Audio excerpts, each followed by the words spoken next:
Something in the water taught me how to fall. Hello, welcome to another episode of Something in the Water, and we are here with Sean Clark, Uncle Dave. I'm Uncle Dave, and our guest this time is Steve Morgan. Hello, Steve. Hello, how you doing, guys?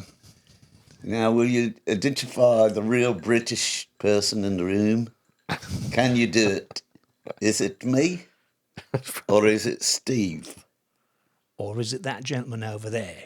Hello. Does he look like an English guy? Hello, Cupcake. Just to confuse you. Hello, Puppet. Sean and I are not comfortable with speaking the Queen's English. Not as comfortable as this fellow right here, who's from Newcastle on Tyne. Yes, Newcastle upon Tyne. Tyne. Yeah, that gives it away right there. I'll just tell you something about the sound the town name right. Newcastle upon Tyne. It's famous for Newcastle brown ale, as we've just been talking about, but with the women, and also it's famous for artists such as Mark Knopfler. Yeah. Dire Straits, the Pet Shop Boys. Yeah. Then we've got the Animals, of course, all came from Newcastle upon Tyne.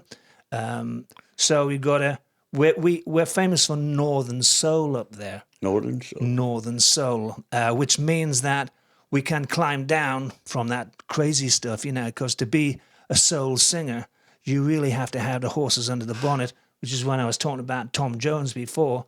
I used to learn I was born 1952, so late 50s. This is after Elvis had the RCA sessions. Around about 9, 10 years of age, I was listening to radio because we didn't have a television. Okay. We had gaslight where we lived.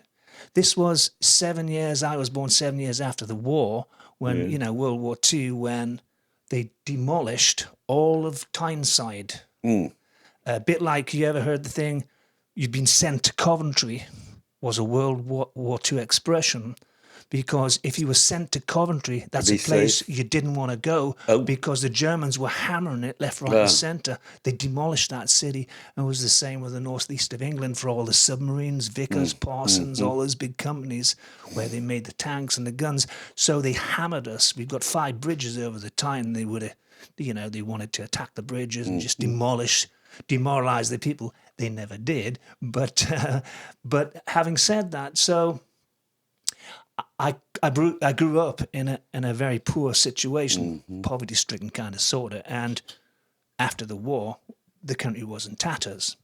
So where we lived, I saw bombed out houses at the end of the street. Yeah. I remember that when I was just little, and then we didn't have electric until we moved in 1960 to a place called Cowgate in Newcastle upon Tyne, and that's where I saw for the first time in my own house electric switch. And I spent all day switching it on and off because I'd never known how. I mean, we could turn them on at school, school, but when I went back home at night time from school, we had gas lamps. And we used to have a big bath in the middle of the floor, and everybody, my mum used to have to boil water on the gas stove and pour it. And I used to think, my mum's so good, she does all that for us. But, there was me, my sister, Margaret, my mum and my dad. So 4 of us sharing this bath water, It was tough, mate. But it teaches you things, Sure. Especially when I started to go into music, listening to the American things on radio, as I say, about 1960. Starting to listen to the American things on radio,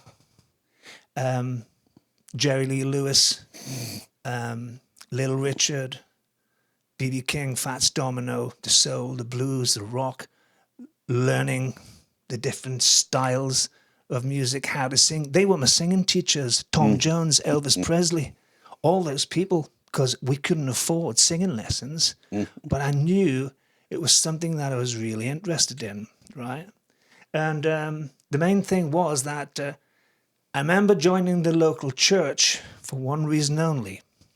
There was a girl at school who wouldn't look at me. Guys like us just don't ever look in. So I knew she was in the choir, the local church choir. So I joined the church choir thinking, if she goes to the church choir, maybe I can get close enough to her, you know? Well, that idea didn't work out because she still didn't look at me, mate. But the one thing that I did learn was A, never get your hopes too high about the wrong bird, the lady, right? Because they let you down. And secondarily, I learned a lot about how to control your voice. Okay. It was kind of like concentrated musical lessons for someone from the ghetto. Now someone was teaching me, you know. We had a piano player there, organ player, and, they teach us harmony, how to control your breath, how to hold your breath, how to hold the notes, how to harmonize. Yeah. Less is more, da-da-da, all that great stuff. Yeah. So when I started, then we moved on to when we got our first television and we had electricity in that house I was telling you about, switching lights on and off, and then started to watch TV instead of listen to it on the radio. So sound and vision, do you know what I mean? And it was wonderful. And watching all the American shows, I remember the televisions used to have little lines. I think it's something to do with the frequency of the lines, isn't it? 80 per second or something. But I remember it was all flickery. Yeah. But I thought, great. And that little dot at the end when you turned it off, I used to watch saying, where's that go? Yeah. Where'd that go? That little dot. It's gone. He's gone. That's how simple I was. You know, I was really like, well, a bit simple, I guess, because how many kids look at a little white dot? But in those days, you think, where does it go? Okay. Why does it do that? I didn't know anything about a cathode ray. Right. Ray tube at that point, you know, and that it was Broadcast. the valve burning down, you know, dissipating. But so then I started listening, and then I got my first job when I left school. Well, I started singing in competitions for money because I thought I want to sing. The first year, I was burned a lot in these contests. We're singing for money here, right? And I thought, oh, it's easy peasy. And I was singing just things that I thought were good, you know, songs of the day. I think one of them was called, believe it or not, was called Dick-a-Dum-Dum by Des O'Connor. Well, I mean, the title says it all. This was the time of the swinging 60s where there was girls walking around in micro miniskirts, you know, dick-a-dum-dum, dick-a-dum-dum, a dick-a-dum-dum, dick-a-dum-dum. I mean, weird lyrics, and Des O'Connor was a comedian, so it was and that's not music contest fodder. It's not material. What year would that have been? The music that would have been contest? about Des O'Connor. You can look it up. It's probably around about 1963, maybe. I know when this Pre-Beatles? 60s. Pre-Beatles. Possibly. Well, they were on the march at that point in time. I think 63 was their big breakout year. It would be about 1964, 1965. Yeah. Right? Because by then I would be about 10, 12, 13. Yeah, they captured... This was just when I left school. After school, I would go to competitions. Okay. And that meant traveling on a bus, worse still, coming back on a bus late at night full of drunken Geordies, which is like the local denizens of the Northeast, you know. And you don't want to, 13, 14-year-old kid going on a bus like that. It'd be an eye-opener. It was an eye-opener. Yeah, you get used to a lot of things, the swearing, the cussing and all that stuff. But it's a baptism of fire. After about a year, I then started to take it seriously, thinking, I'm not winning nothing. A, because my voice hadn't broke, but it was beginning to break. And then I started to get serious and thinking, I need to concentrate to keep them in the room the best way I can possibly focus them on what I'm doing is to whisper. Less is more. like my choir teacher had told me. Less is more. You don't have to shout. And then once you get them quiet, I did a song. There was a song called Exodus, and that song probably won me more money than anything else. It basically went. I won't sing it because of copyright issues. We're not allowed to do that on this, are we? Copyright lyrics. Possible. Nah, Is it the movie? Well, Theme from the movie, Exodus? Theme from the movie, yeah, and I don't want to sing it because it might be copyright for you guys. So, Dun, dun. yes, that's the one. Anyway, so that one, and I do it twice through. Whisper halfway through the first time, the second part of the first time, get into a slow bolero. So then, by then, I was starting to arrange and then bring it in the second time through on a slow rock, then into a fast bolero to take it out with a very long note at the end lasting about 25 seconds. And that song was winning me all over the place. Okay. Yeah. So that's when it became serious, and I thought I can make money from this. I remember the first time I won something of good proportion. I went home and my mum said, "Did you steal that? Where have you got that from?" And I said, I went to a club and I've sang. She said, "You didn't win that. Have you stole it?" And she nearly cracked me one. And I said, "Mum," and she actually called the next day the social club where I had been. And they said, "Oh no, your son won the money." And that's when they believed me. And that money was, I think I won, I think it was £20. But in those days, that was about almost as much as my dad was making in a week. Right. And he worked on the railway. You know, so then it started to get serious. And I started to get better and better because I was with my training from the choir and a good lung capacity. So then I started to take it more seriously. And I did the competitions for about, I guess about 6 years, 7 years. And then I did my first summer season around about 21, right? That's when, and I went to what you call a mini Disney World. It's like a holiday camp server in England. Okay. Butlins, Pontons, Warners, where they offer cheap accommodation, everything all in, the entertainment, the bingo, the whole kit and caboodle. But they teach you things like how to compare competitions, MC, disc jockey, stage management, stage lighting, how to dress a stage, how to, and there's nothing like it now, how to organize competitions, sports, etc. So entertainment's cruise director, you know, all that later from what I learned there.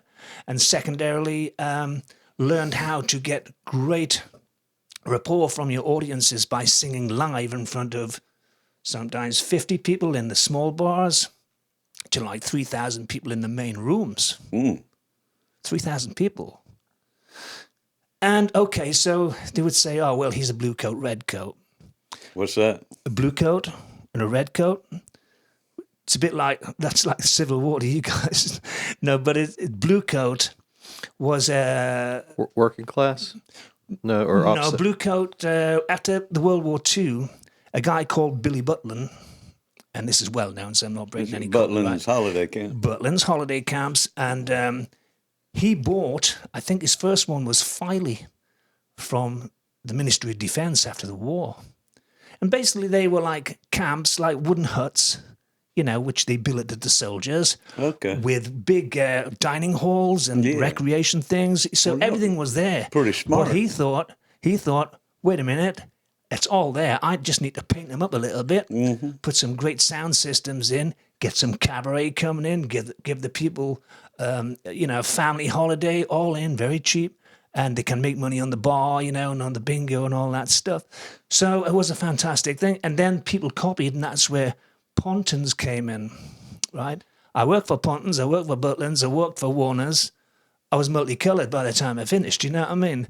But they all did the same thing. So the different camps had blue coats or red coats? Blue coats, red coats, green coats, yellow coats. Depended. I mean, Warners were yellow coats, Pontons were blue coats, Butlins were red coats, and Haven, I think, I can't remember. But I wore all those coats. Now, when you say you were working at these holiday camps, were you working in a musical capacity, or were you doing all the jobs? Did everything. Yeah. Everything, including sweeping the stage. Okay. Which was great. Did you get to sing any, though? Of course. Yeah. I mean, that's the whole point of going there. Yeah. So, I mean, I was even at Brighton, which was a hotel. The hotels were best because you didn't have so far to walk. You know, everything was in the hotel, and you had a more controlled audience, where you might have in the big camps like Filey, 5,000-6,000 people maybe. In the hotels, you might have 400. Much more controlled, more nightclub orientated, sing songs and all this stuff. But yes, I mean, it was all the same thing. It was a great training ground. Later, I learned, I got my theatre skills certificate from Northumbria University in sound and lighting, rigging, safety, different what you call instruments like that's a bar light there, yeah.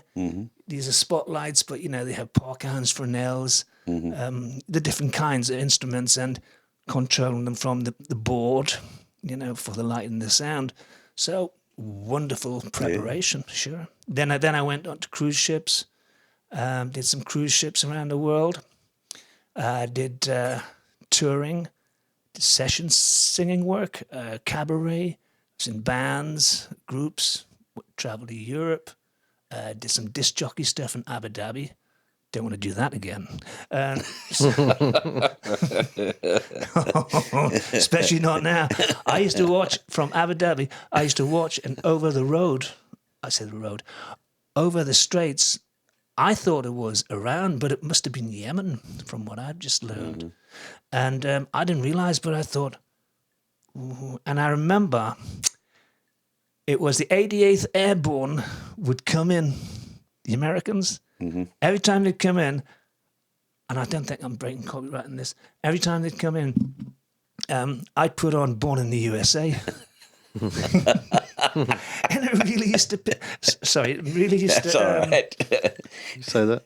You say that. What's another... can I? Well, it really used to piss the Arabs off. Yeah. Because I put Abu Dhabi is in Saudi Arabia. Well, it's part of the Emirates. Yeah. And it's all, as one guy said to me, "Oh, you got to watch over there." I once nearly got arrested because I was very interested in photography, and I nearly got arrested. I had a 35mm camera. I mean, a proper 35mm with film in it. Do you know what I mean? And I was walking down the street. Away from the hotel, where was it? I think I had got a taxi and I was walking down. I got out a taxi and I took a shot of this flower, but I got on the deck so the flower was like big with the lens, and and the sun was against it. So I thought that makes a nice halo around the flower. It's only like a little daisy, right? Next thing I know, this big guy comes over and says to me, he says, you, camera. And I said, "You're not getting my camera, mate. What for?" This is exactly what I said to him. I said, "What are you talking about, camera?" And he said, radio. And I said, "I thought it was like the BBC. I thought it was a radio station." And it wasn't. It was a military station. Oh. They thought I was taking photographs of that facility. Yeah. Well, how the hell did I know? Right. And I would not give them my camera. I said, "You're not getting that camera." And they took me inside and they locked me up. Oh, boy. Inside this little thing. Oh, those spiders in there. Cockroach biggins, and they didn't give me any water. God knows. And for hours they kept me in there until the guy from the Safari Disco, which is where I worked, he came down and he got me out. He said, "Don't do this again. Don't do this again." I said, "What?" I said it was taken. And he said, "They need to take your camera." I said, "They're not getting my camera." I said, I said, film? I said, they can have the film. Okay. There's nothing on it, you know. I said, but they're not getting my camera. Not having it. And so I gave them the film. What I should have done was, like photojournalists done, I should have like got another roll of film and given them a dodgy one. Get the real one. Yeah. Have But, that you know, fake film in you. yeah. But at least I got away, you know. And Yeah. I didn't point anything after that. And he said, Muhabarat, Which means? which means state police. He said, this is not a free country. He said, they can take you into the desert. Oh, boy. Yeah, I remember reading in a local paper. I was only there a few weeks for disc jockey. I remember reading a local paper. A lady, her daughter, and the husband had broken down outside of Abu Dhabi. And the desert, ironically, is freezing cold at night time and blazing hot during the day because the sand is something to do with the insulation, right? So the sand makes great insulator. So they broke down, and these two guys came up, these Arab guys, and said, what did they do now? They took him into town, then they came back, and they took the lady and the daughter into the desert, and they must have killed them. Oh, They weren't seen again. And that's a true story, as far as I can recollect. wow. And that was from 19... Where were they from? Tourists? Were they I tourists? don't know if they lived there local. You mean? Yeah. I don't know. Yeah. I don't know. But That's a- you have to watch what you do and say Yeah. over there, you know, because the desert just... It's a bit like what they say in Vegas, you know, the holes Yeah. outside of Vegas. So, yeah, it was a sad story, though. Wow. Abu Dhabi almost sounds like Ooby Dooby. Like Yes, that yes. old, what's his name? Roy Orbison song. Ooby Dooby. Oops, doopy. Abu Dhabi. Yeah. Sounds like a rock and roll song. Abu Dhabi.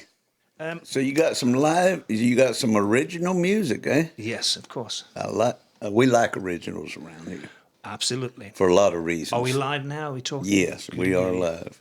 Say hello to the good people in Baxley. Hello, Baxley. Here I am, flying the flag for you.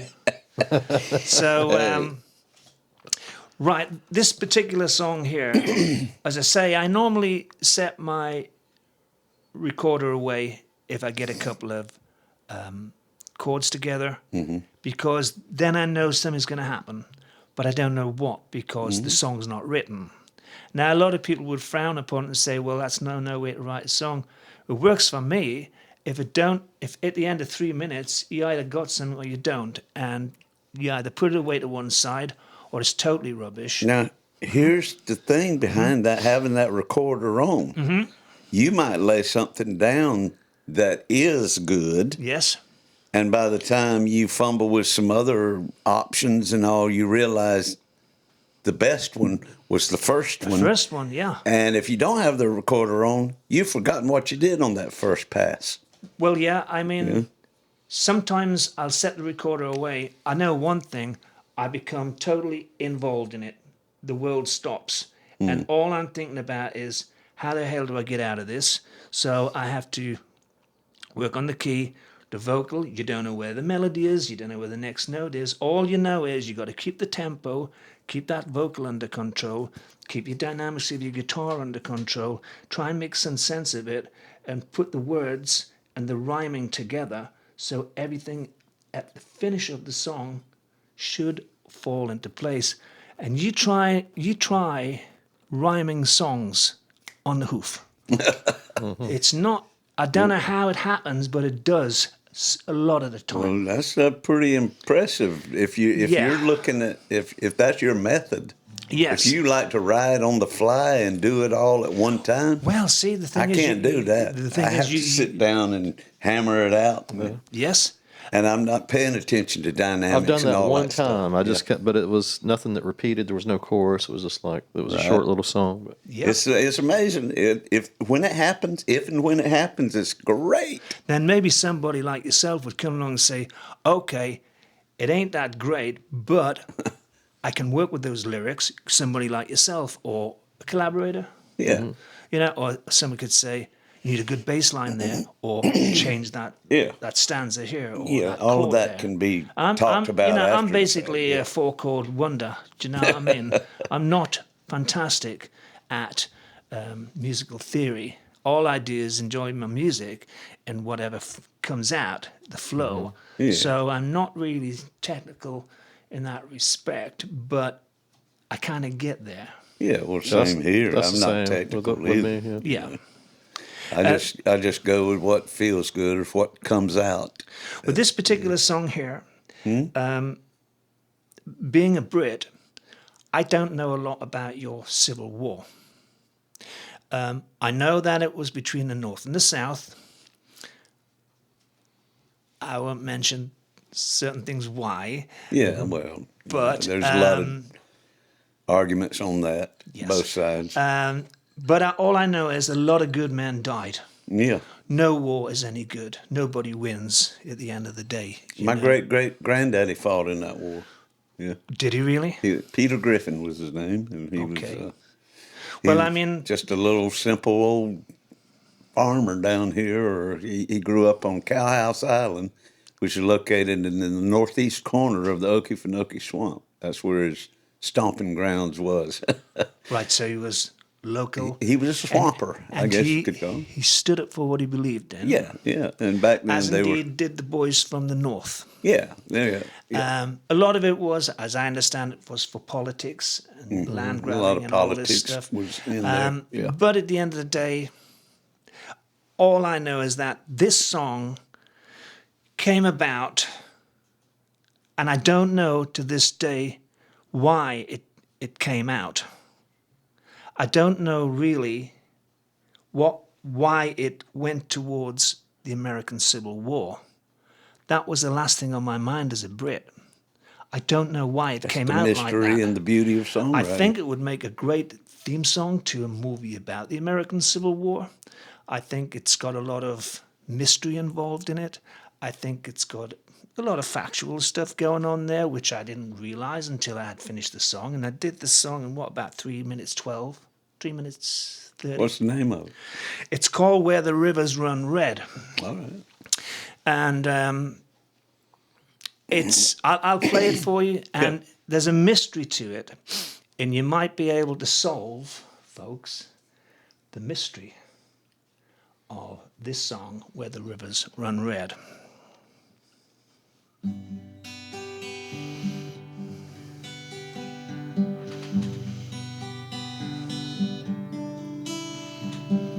Oh, fine maiden, won't you look at me? Why do you turn the other way? I've come back just to look around my childhood days. I'm going back to that Civil War, fighting old Johnny Reb. Don't I'll come back knocking at your door, oh, when I can.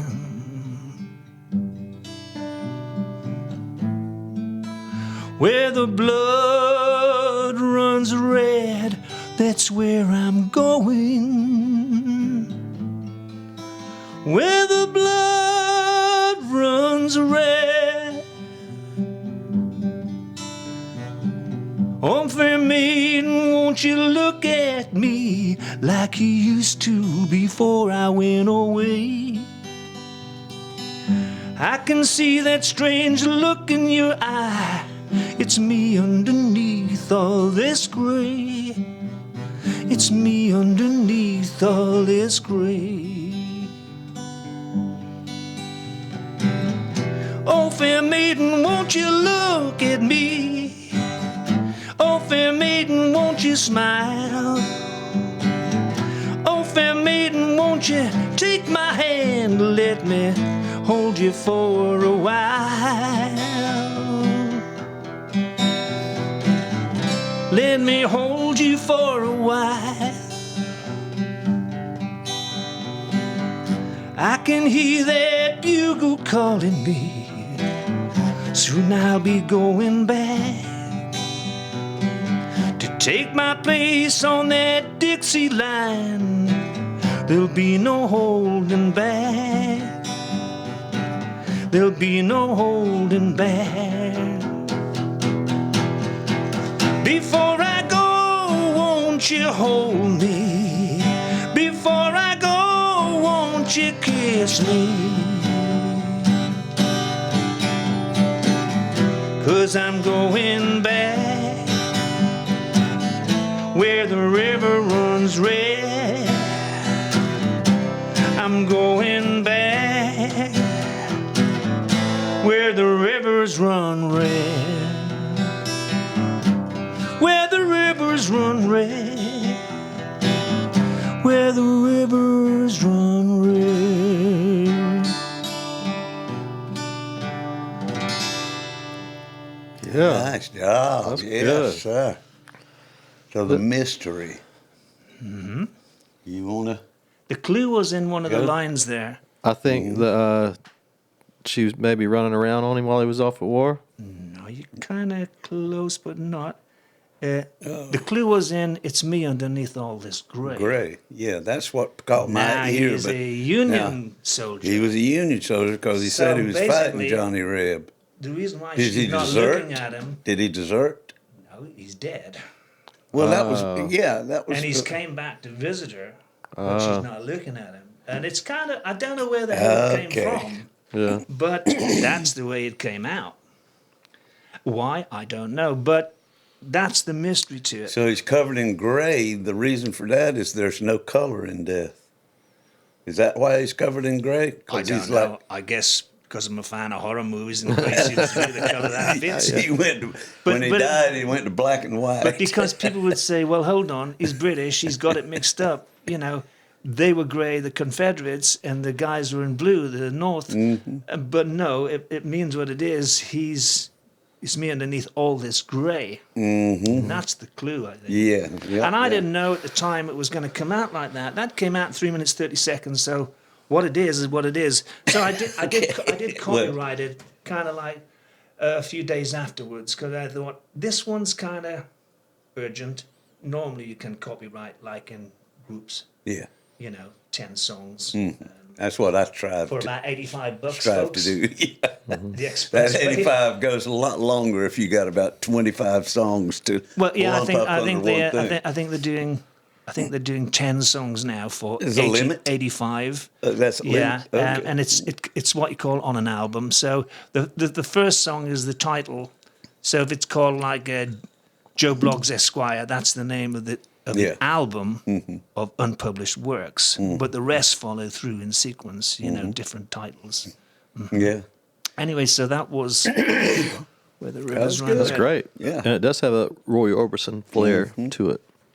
I think maybe that's because I used to do a lot of, in England, I used to do a lot of clubs. So over there, you're going to do 2 hours tops with a half hour in between for the bingo, because the bar's the start of the show. Right. Doesn't matter if you're Elton John, it's what they make from it. That's going to be a profit. I believe he does it for $1 million, doesn't he? Yeah. But so they're very, very tough audiences up in the northeast of England, and as I say, I used to do competitions when I was younger, very early, 13, 14 years of age, to make money. And it wasn't a gag, it was, Yeah. I think I can make money to help my parents. Right. That's what it was for. Because my dad, I think, was making about £30, British pounds a week, which was not a lot then. And I was going out eventually earning 20, 30 pounds in one night. Then you'd go back to the finals and, you could win 60, $100 first prize. Well, if you get like quite a few of them, it's cash coming in. It's all experience. But that's the reason why I had to do all that. It was great training, and you learn how to copy other singers. I mentioned before that in the early days I would listen to Little Richard, Elvis, Tom Jones, anybody that took my fancy. I was a copycat. I had to copy because I wanted to try and be as close as possible on stage. I'd heard so many people who was nothing like them. Well, okay, you can have a unique stamp on what you're doing on stage. But if you veer too far away from that original classic #1 hit that got to the top of the charts, people ain't going to like it unless you're something like really special, which I wasn't. So I had to kind of like learn how to copy, the big stars of the day, like the Tom Joneses, the Elvis Presley, Little Richards. Nobody can copy these guys perfect. You just wanted enough to make sure that your audience was enjoying it, dancing, or when they're drinking their beer. They wanted to listen to something that was, I know this one. It's not me on the stage they're interested in. It's the song, because the song's the start of the show, as far as being on stage is concerned. Yes, so. Cool. You got another one? Yes. Now, don't laugh, because this one, where's the cat? Because... I can't help but laugh. Well, no. Because, well, see, I got a few cats, right? And I got one called Rocky. Rocky and the cat. Rocky, I first saw Rocky when I'm into like animal rescue, and I was trying to feed a dog to keep him going until we could get him up north to New York, where they got a bigger footprint and they can spread him out to good homes, fosters and stuff. And I'm a great one for any animal in pain or suffering. I won't get into too many details on here, but so Rocky was in this particular place where this other dog was not at that particular point, and all I saw was a little white paw sticking out of this double wide trailer, which had been left abandoned. And I had heard a little meow, meow, meow, and I thought, it's a cat around here somewhere. I'm telling for the reason. So I looked at him and I thought, I cannot leave him here.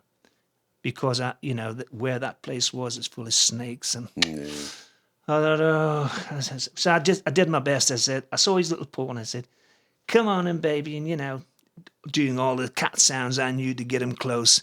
And he followed me, and I put him in the car, and he was, to this day, he's one of my favorites. And he had been shot with pellets at some point because I took him to the vet, and so he's kind of crippled. He's 3-legged. But what a great cat. He would make the Americans proud. And he's called Rocky. Why I call him Rocky, I don't know. He just looked like a Rocky. Anyway, one day I was looking at Rocky, and I was going, da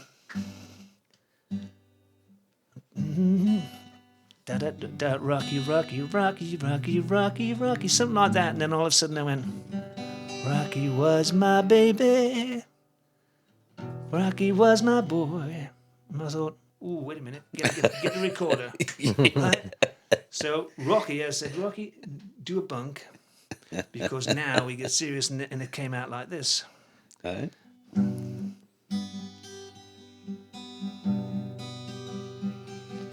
Rocky was my baby. Rocky was my boy. Rocky came and shook the world right down. Rocky was my hero. Rocky was my life. Rocky wouldn't hurt a single fly. Then one day a gang rode into town, took their anger out on him. Poor old Rocky didn't stand a chance, what they did to him. He was kind and he was loving, wouldn't hurt a single fly. They took his life in anger. Just ask them why. Why? Rocky's gone away now. I still remember him.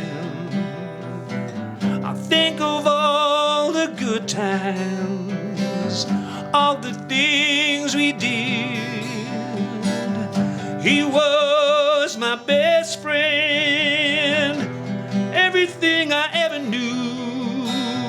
I learned from that gentle giant, Rocky.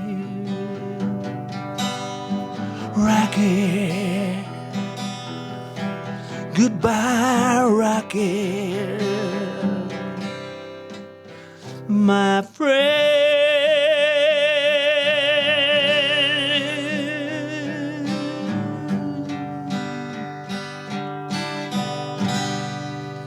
Hey, that's good.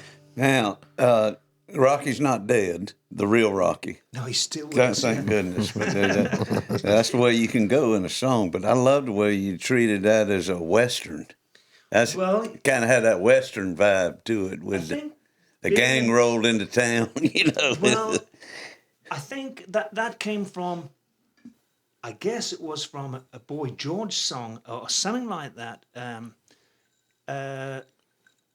I can't remember what it was again. I can't. I'm saying can't instead of can't. But maybe that's the thing, what you just said. I'm picking up the Americanizations. How long you been here? I've been here since 2004. Okay, So well, I'm that's picking 20 stuff up. years, yeah. And I mean, I know what a bayou is now. Yeah. You know, turnpike, going down at it. Copyright. But the Cretan stuff. And now I know. I'm living like the Apache ways, kind of, sort of. And, Cheat yet? And so what I'm trying to do now is to make sense of it all. And I think in this song you just mentioned, it's kind of country. When the song came together in those first couple of beats with Rocky was my baby, just a bit of a laugh. Yeah. Then a song comes out. And that came out like that on the recorder.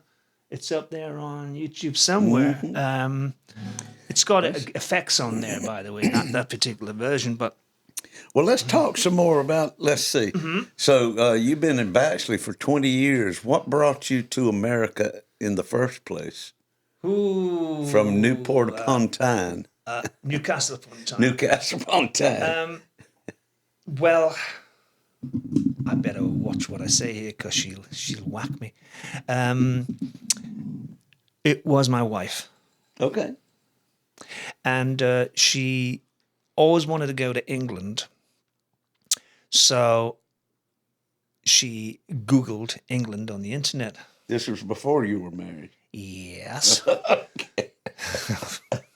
So she Googled England and came over? Your future wife. And you met her in England? No, I didn't meet her in England. Okay. I was actually studying lighting and sound and in England, and I was also studying Cisco communications because I wanted to kind of nail the bad guys. So I wanted to know about algorithms and the different ways you can tap to make sure you can trace the bad boys back. And she sent me an email, and I said to the guys in the class, "Okay, who's having a joke? Who?" I won't say her name. I'll say who's Judy, right? I'm not going to say her name. I don't want to involve her on this. I say, who's Judy? It's not a real name, but, And I said, who's Judy? He said, what do you mean, who's Judy? And I said, who's pinging me? Pinging means, you're going to ping back and stuff like this. And, of course, we were all on the intranet. So I said, well, it's just a case of I'll find you whoever you are because I'll be able to lock into you. And they knew that, and this was not me. And then I realized that I was pinging it, and I thought, it is come from the States. So then I thought, well, is it a scam or what? But I thought, I'll play them at their own game. So I did answer her back, and she turned out to be genuine. What was her email saying in the beginning? She said, I hope you don't mind me contacting your words to this effect, not verbatim. Yeah. But I found your photograph on the internet, and I wanted to get in touch with someone from England to ask what it's like there. I've always wanted to go to England and all that stuff. So naturally, my first response to something like that would be scam. well, that's why I did some pings and stuff, but Okay. it kind of checked out. And then over the next, I don't want to get into too much detail because it's not fair on her, but basically we got to know each other over quite a few months. And then that's how I came eventually to come over here. And I always say if that website hadn't been beeping up there, my website, but it is what it is. So we did live in Nashville for a while when we came here, by the way. So I did taste the Ville. Yeah. You mentioned you've been there. We've been there quite a few times. Yeah. And I really wish I had have thought more about agreeing to come. I mean, because Baxley's great, but at the end of the day, all I really knew how to do was sing. Yeah. For 40 odd years. Yeah. As a pro, sessions. Yeah, demos. Nashville is a good place to do all that. Yes, it is, and it's very tough to break in. So you have to run with the crowd, and you cannot just leave. And I really wish I had not agreed to do that. But then again, you have to stand by your wife. It was honor. Yeah. I said, well, Nashville can wait, and that's my mistake. I made the mistake of coming back, but I would do it again because I really, love her, and I wanted to support her. She came back, look after her. I don't want to get into too much detail, but anyway, that's that's great. That's a great love story. No, I like Baxley, but there ain't a lot to do around there on sessions, as a singer. Yeah, they might have a VFW or a American Legion or something. Yeah, and I mean, it's a nice place, but I do yearn for the big city. That's my jungle, A little more of a nightlife. The big city, where you've got everything within reach. I know it's dangerous in the big cities, but hey, it's dangerous in the little cities, mate. Oh, yeah. Nowadays, you got to watch yourself anywhere you go. Yes, you do. This is why I'm pleased I came from the ghetto. In the early days, we had nothing. I tell you about the bath and the gaslight and stuff like this. My dad working on a railway, three shifts. So it all helps because you grow up with thieves. I never got in trouble, but I went to school with thieves, and I'll bet you any money right now, most of those guys who I went to school with, probably some of them are still in prison or going in and out of prison because they're habitual offenders. Yeah. Probably on some sort of kick where they've got some sort of habit or drinking. Mm-hmm. A lot of them, they from those environments, they have bad fathers, who hurt them. In the early days, or make them feel worthless, or or drunken fathers and things like that. So, I managed to escape the poverty trap. I went down the artistic route. I have actually appeared on TV and in film. There you have it, folks. All right. I kind of knew that was there somewhere. yes, but. And I mean, it was very good. Yeah, heck yeah. But no, mainly extra work, Yeah. And I think I really do. I made the mistake of putting music before acting because there's more work as an actor, even as an extra, always work for extras or in theatre, in movies or on TV. They always want a background stuff. You mentioned going to college for lighting and sound Yes. and all that. Did you study acting any time in your life? Well, I mentioned that I could emulate people like Orbison. Not emulate. Nobody emulates Orbison or Elvis Presley. Can you do us any Shakespeare? And Can you do us a Shakespeare line? Shakespeare. To be or not to be? That is the question. Whether it is nobler in the mind to suffer the slings and arrows of outrageous fortune, or better to lead the dogs behind.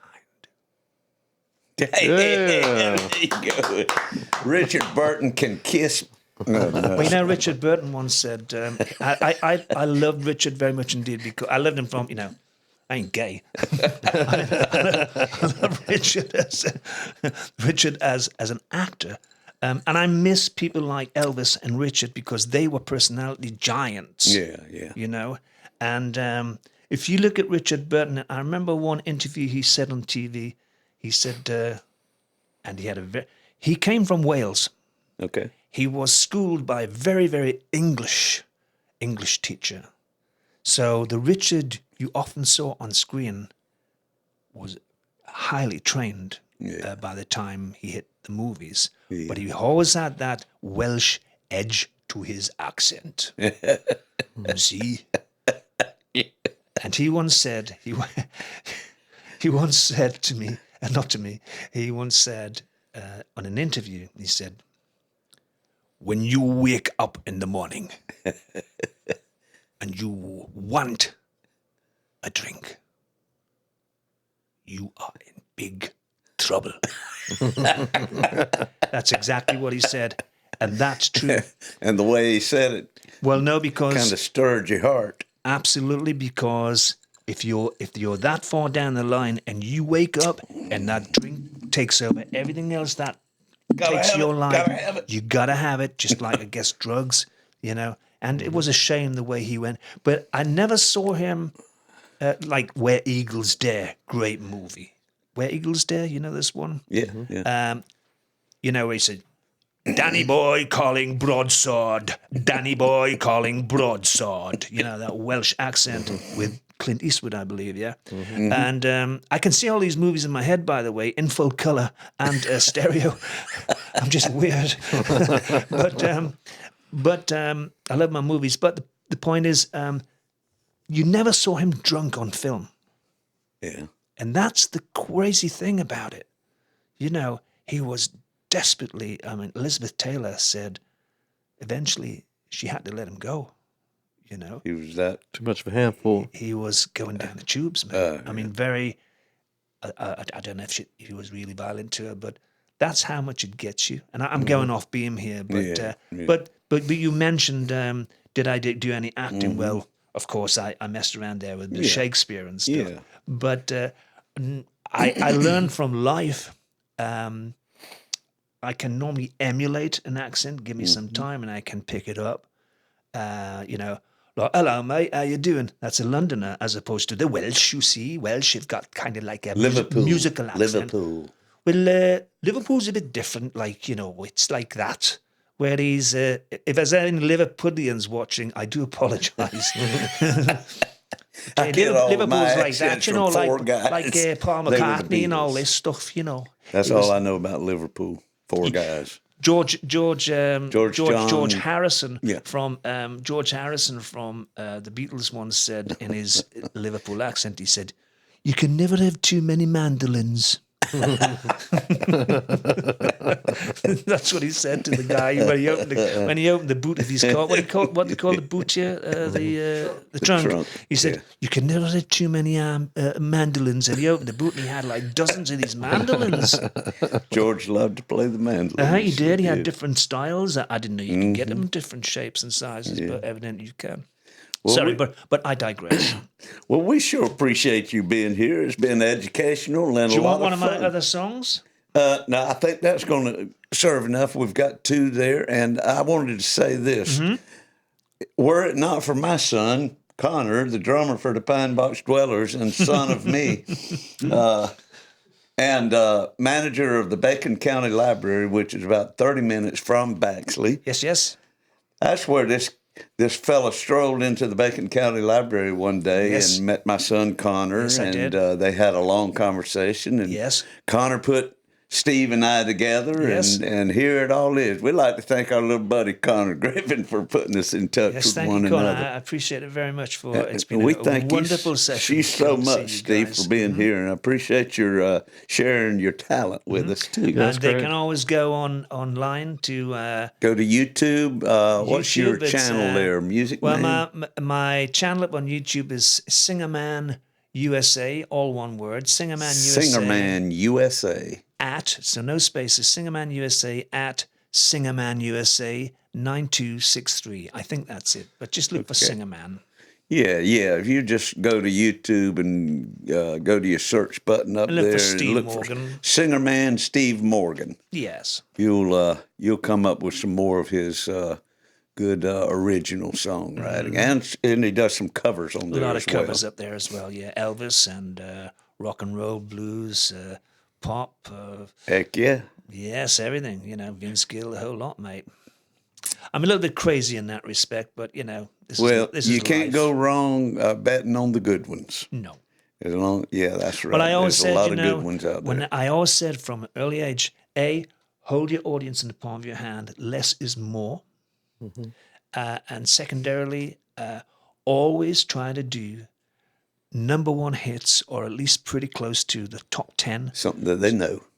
That will go right around the world. And whenever I performed on a cruise ship or in a production show, wherever I was in Spain, Italy, Miami at the ships, going down to the Bahamas and all that stuff, or anywhere in the state, anywhere, because they're classic number 1 hits or pretty close to, people know them, even if they can't speak English. That's right. I've had people come up saying, muchas gracias Yeah, por Elvis, the Elvis How you song, say- because how they you knew say? it was Elvis, or they knew it was Lady in Red or whatever, Christy Berg and all that stuff, because they're number 1 hits. That's right. So I'd say to anybody, if you're going to get an act together, make sure it's like global.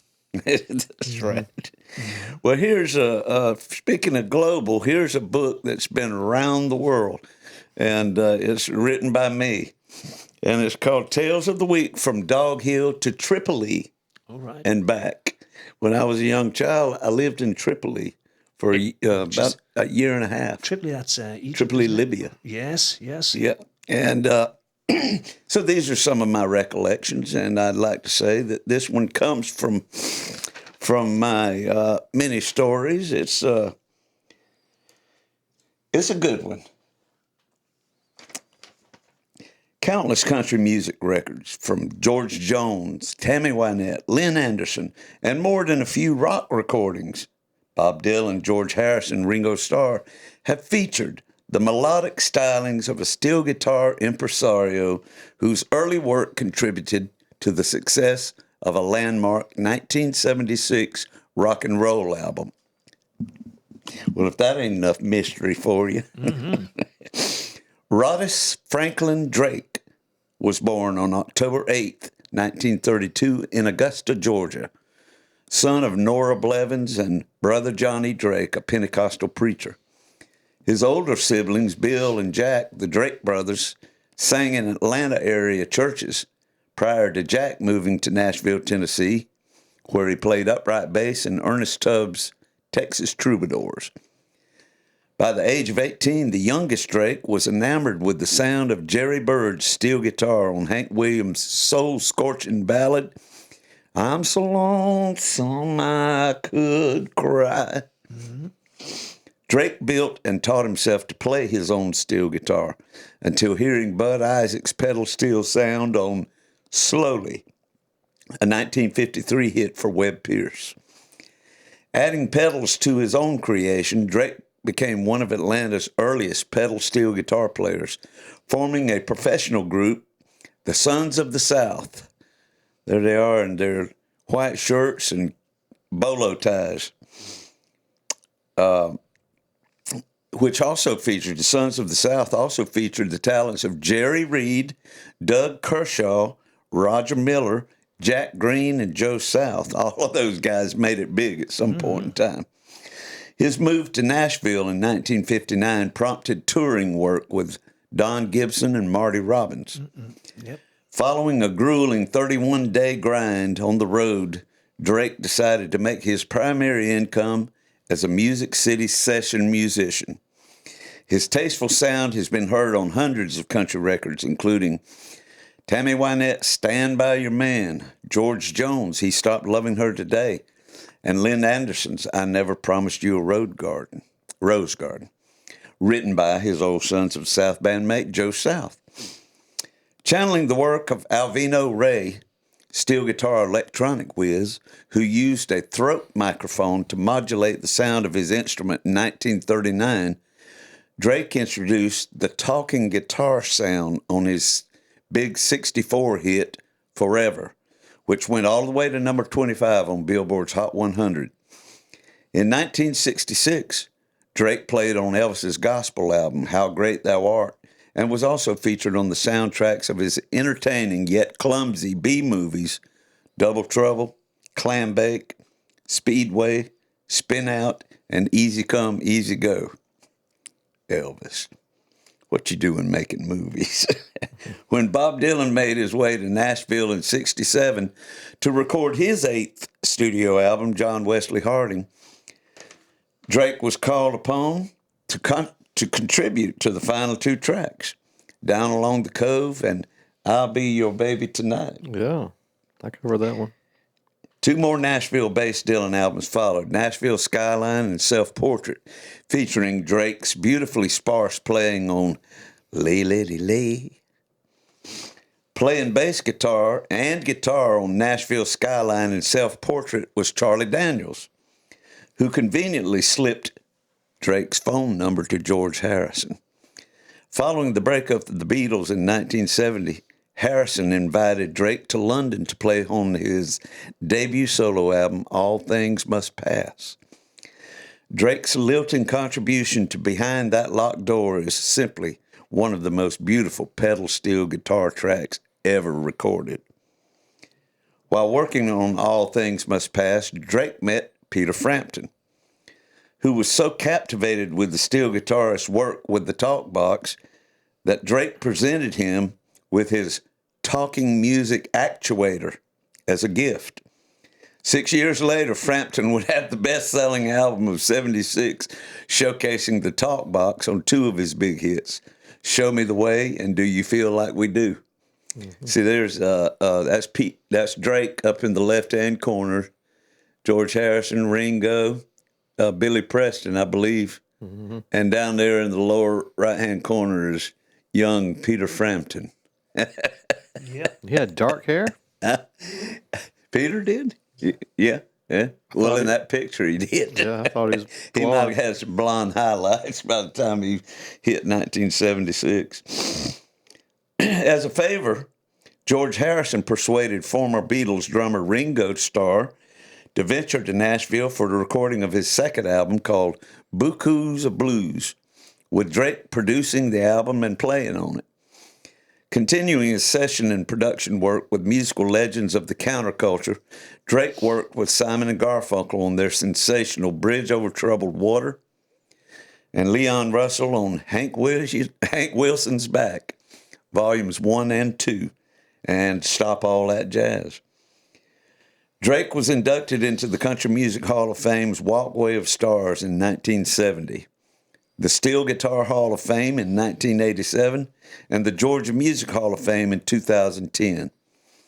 After battling emphysema, Drake passed away at the age of 55 and was buried in Nashville's Spring Hill Cemetery. His headstone is inscribed with the words, "His courage, his smile, his talent, and his love warms our hearts." And also on his headstone was, "For Pete's sake." That's true. He served the Queens and King George of country music, Elvis the King himself, 2 Beatles, and the master of space and time, Leon Russell. He was a simple boy from Augusta, Georgia, and one of the greatest steel guitarists of all time, Pete Drake. I didn't realize he was from Augusta. Yeah, boy, he's one of ours. So he did a lot of work, that guy. He sure did. That's a young man right there, sowing his oats. Do you have that video with him doing the talk box on the? Yes, I do, but we can't play it on here. Okay. And they are quite, Yeah. they're quite, But yeah. are we off air now, are we? No, All right. almost. Okay. Folks, we thank y'all for listening in, though, and we appreciate you being here with us every time. We hope you're there every time. If you are and you like what you see and hear, please be sure to subscribe and like, and maybe send us a message at somethinginthewaterpodcast@gmail.com. We are monetized now. This is a great breakthrough. Thanks to y'all. We appreciate that. We'd like to say a hefty go Will Mosley. Go Will Mosley. He's out there in the finals in American Idol. American Idol. Go, man, go. We appreciate you, buddy, and we appreciate you being on our Something Water podcast here. And remember us when you get on up there rubbing shoulders with Jelly Bean. And The jelly roll. Jelly roll. Well, you can see that I'm on top of it. I ain't never seen an episode in my life of American Idol. Yes, I have, too. I saw the episode where you cleared the hurdle to the Dream Team. But go, Will. We appreciate you. And we appreciate our guest this time, Mr. Steve. Thank you so much, buddy, very welcome. Yeah, thank you. Thank you, sir. for Thank you, being on our guys. podcast. It's been wonderful all to the way talk. from That's great. Newcastle upon Tyne by way of Baxley, Georgia. Yes. Bye, Steve Baxley. Morgan, Take care. he's right here with us. And we'll see y'all next time. Bye, folks. Take care. When the cold black water finds its way across through your veins, it just might seal your fate.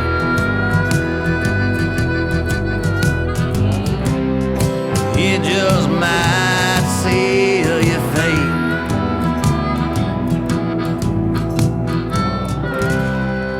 It just might seal your fate.